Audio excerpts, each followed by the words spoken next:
क्या आपको English vocabulary learn करने में प्रॉब्लम होती है, या आप जो कुछ भी याद करते हैं कुछ समय में भूल जाते हैं और लगातार ये सोच सोच कर परेशान रहते हैं कि ये प्रॉब्लम आप ही के साथ है? तो ऐसा है नहीं। मैं आपको एक फैक्ट बताता हूं, कोई भी ह्यूमन बीइंग कितनी भी मेहनत से कुछ याद कर ले, 1 घंटे के अंदर, याद करने के 1 घंटे के अंदर अंदर वो 56% भूल जाता है। यानी कि बचता कितना है? सिर्फ 44%। जस्ट अ सेकेंड, ये मैं नहीं कह रहा हूं, एक रिसर्च है जिसमें ये साबित हुआ है। एक जर्मन साइकोलॉजिस्ट हैं हरमन एबिंगहाउस, उन्होंने ह्यूमन मेमोरी के ऊपर एक प्रॉपर रिसर्च कंडक्ट किया था कि आदमी कितने समय में चीजों को याद करता है और कितने समय में उनको भूलता चला जाता है। और उन्होंने अपने एक फॉरगेटिंग कर्व के थ्रू यह भी समझाया कि कैसे आप चीजों को अपने माइंड में लंबे समय तक स्टोर रख सकते हैं। तो आज की इस वीडियो में मैं आपको उनकी पूरी रिसर्च के बारे में बताऊंगा और हम जानेंगे कि कितने समय में हम चीजों को भूल जाते हैं और कैसे हम बातों को, उन सभी बातों को याद रख सकते हैं। इस मेथड से आपको डेफिनेटली वोकैबुलरी ही नहीं, कुछ भी याद करने में बहुत ही मदद मिलेगी। यह वीडियो हर उस स्टूडेंट के लिए बहुत ही ज्यादा इंपॉर्टेंट है जो अभी पढ़ रहा है, किसी भी एग्जाम की तैयारी कर रहा है, जो समय के साथ साथ चीजों को भूल जाता है, उनको माइंड में स्टोर नहीं कर पाता है। तो चलिए स्टार्ट करते हैं और इस फॉरगेटिंग कर्व को समझते हैं कि कैसे कैसे कितने समय में हम चीजों को याद करते हैं और कैसे समय के बीतने के बाद उसको हम भूल जाते हैं। और उसके बाद में हम ये भी जानेंगे कि कैसे आप चीजों को लंबे टाइम तक अपने माइंड में स्टोर रख सकते हो। देखो जरा, ये जो फॉरगेटिंग कर्व है, इसमें यहां पे ये जो पॉइंट है ये आपका मेंशन करता है, आपके रिटेंशन परसेंटेज को बताता है कि आप कितना परसेंटेज जो है चीजों को याद करते हैं। जैसे यहां पे देखो, एक पॉइंट ऑफ टाइम पे मान लो आप इमीडिएटली जैसे ही आपने कोई चीज याद की तो आप जानते हो कि वो 100% वो चीज आपको याद रहती है। और आप देख सकते हो जैसे ही 20 मिनट्स बीतती हैं तो 20 मिनट्स बीतने के बाद आपको सिर्फ और सिर्फ 60% ही चीजें आपकी मेमोरी में रहती है। इट मींस कि 20 मिनट के बाद ही आप 40% चीजों को जो है भूल जाया करते हैं। फिर उसके बाद और जैसे ही टाइम पास होता है, जैसे ही आपको चीजों को याद किए हुए 1 घंटा बीतता है, तो 1 घंटा बीतने के बाद आप यहां पे इस पॉइंट पे देख सकते हैं 44% ही आपको चीजें याद रहती हैं और 56% चीजें आप भूल चुके होते हो 1 घंटा बीतने के बाद। और इस तरीके से यदि हम चलें 9 आवर्स के बाद आपको 38% चीजें ही याद रहती हैं। एक दिन के बाद 9 आवर्स के बाद आपको 38% ही चीजें याद रहती हैं। एक दिन के बाद आप सिर्फ अपने माइंड में 35% को ही रिटेन रख पाते हो और 31 दिन यानी कि 1 महीने के बाद आपको याद की हुई चीजों में से सिर्फ 21% ही याद रहता है। यानी कि कहने का मतलब, अब इसको इंप्रूव कैसे किया जा सकता है? तो इकलौता जो मेथड है दोस्तों, दैट इज रिपीटिशन।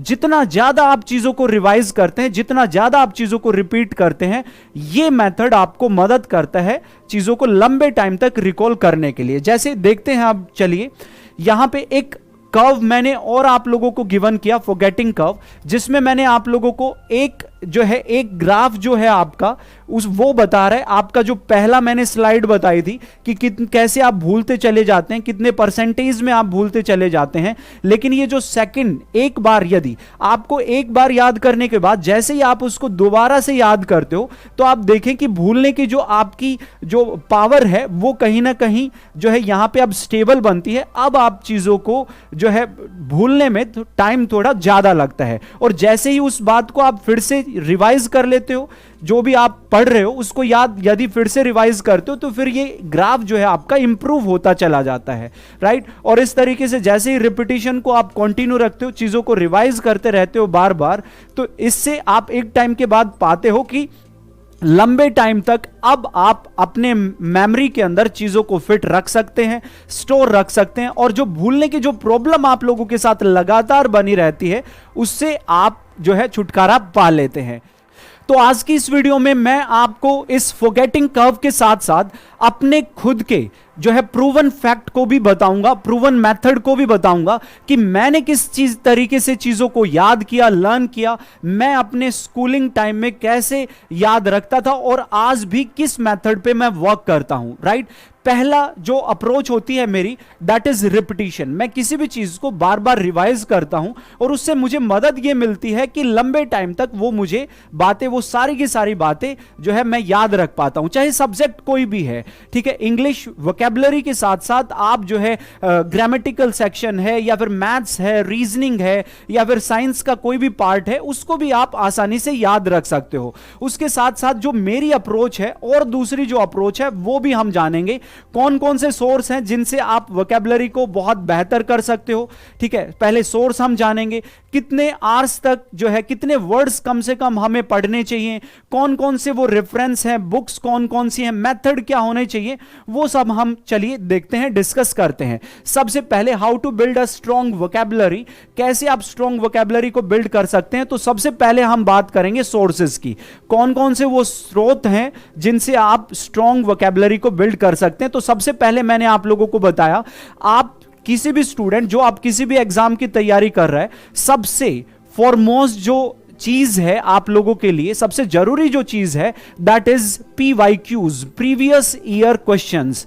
मैं आप सभी स्टूडेंट्स को सजेस्ट करूंगा कि कम से कम आप प्रीवियस 3 ईयर की वोकैबुलरी तो आप लर्न करेंगे ही करेंगे। आप जिस भी मर्जी एग्जाम की तैयारी कर रहे हैं, कम से कम पिछले 3 ईयर के जो क्वेश्चंस पूछे गए हैं उनको आपने जरूर करना है। और ऐसा मैं इसलिए कह रहा हूं क्योंकि हमने देखा है, हमने ऑब्जर्व किया है कि जैसे ही कोई वोकैबुलरी, किसी भी एग्जाम में जो वोकैबुलरी पूछी जाती है दोस्तों, तो 60 to 65% जो वोकैबुलरी होती है वो रिपीटेड वोकैबुलरी हुआ करती है, पिछले एग्जाम्स में कहीं ना कहीं पूछी हो रखी होती है। दूसरा जो मेथड होता है, तो सबसे पहले तो मैं आपको सजेस्ट करूंगा कि प्रीवियस ईयर क्वेश्चंस आपने करने ही करने हैं, वो मस्ट है। उसके बाद देखो, एक बुक आपने सुनी होगी, वर्ड पावर मेड इजी, ये मैंने स्टार्ट भी करा रखी है, आप लोगों को यूट्यूब पे इसकी क्लासेस चलती हैं। उसके साथ साथ प्रीवियस ईयर वोकैबुलरी भी यदि आप चाहते हैं कि उसकी कंटेंट आप लोगों को मिल जाए, तो आप ये जो है टेलीग्राम पे जाके, आप इस टेलीग्राम पे आपको सारी की सारी पीडीएफ जो है, जो प्रीवियस ईयर्स में पूछी गई है, वो सारी की सारी पीडीएफ मैं आपको अवेलेबल करा दूंगा। कोई अलग से आपको बुक खरीदने वगैरह की जरूरत नहीं है।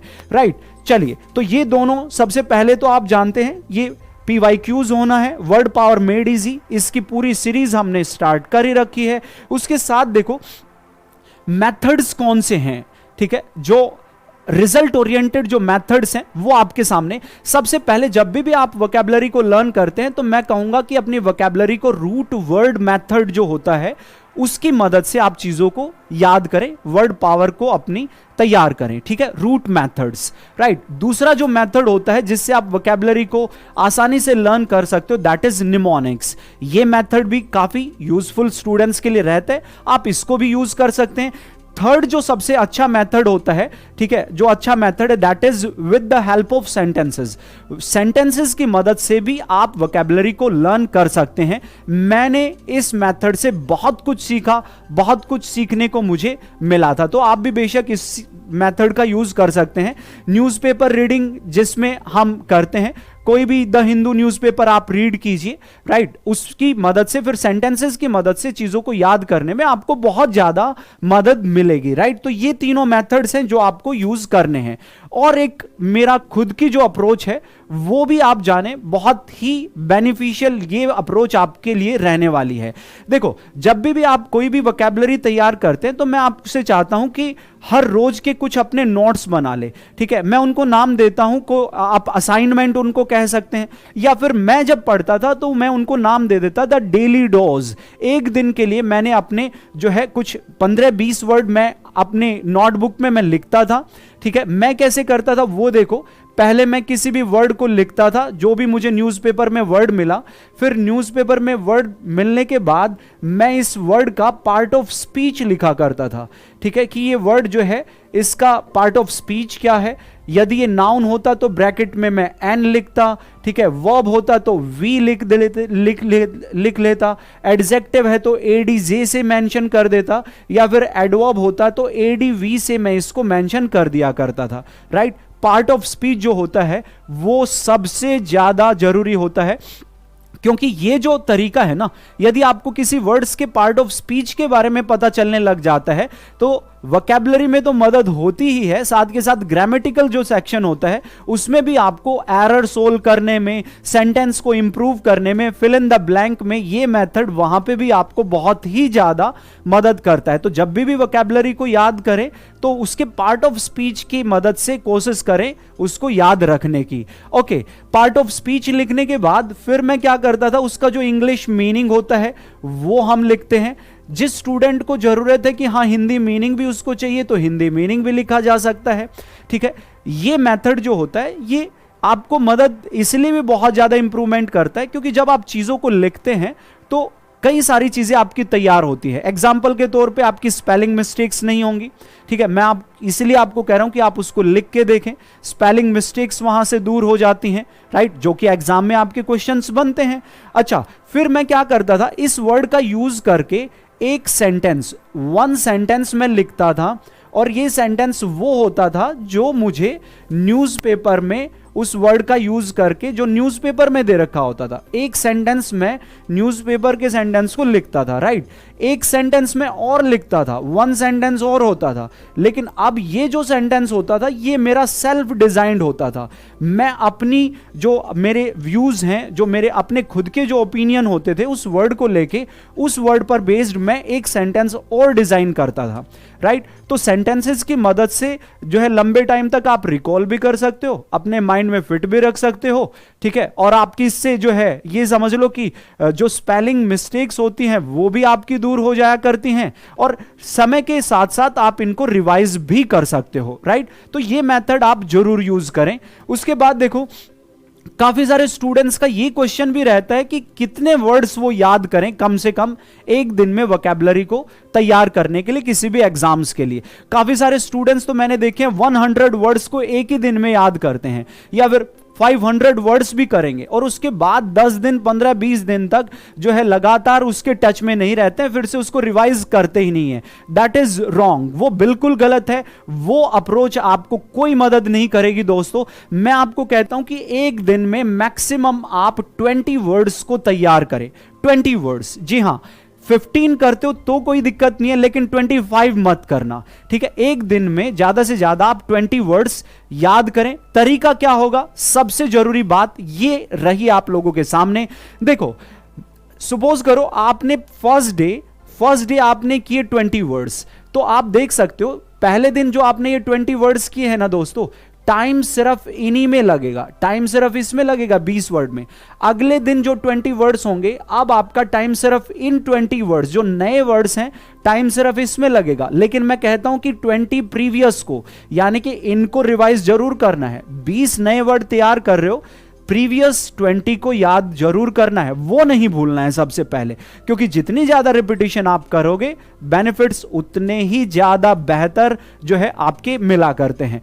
थर्ड डे जो है 20 वर्ड्स, टाइम सिर्फ अब इसमें लगेगा, टाइम सिर्फ इसमें लग रहा है, लेकिन मैं आपसे कहूंगा कि प्रीवियस 40 जो वर्ड्स थे, जो पहले के जो 40 वर्ड्स थे, उनको जरूर आपने रिवाइज करना है। अगले दिन फिर नेक्स्ट 20 वर्ड्स, टाइम अब सिर्फ इनमें लग रहा होगा, लेकिन प्रीवियस 60 वर्ड्स को आपने रिवाइज जरूर करना है। उसके नेक्स्ट 5th डे में नेक्स्ट 20 वर्ड्स और प्रीवियस जो 80 वर्ड्स थे, पिछले जो 80 वर्ड्स थे, उनको जरूर रिवाइज करना है।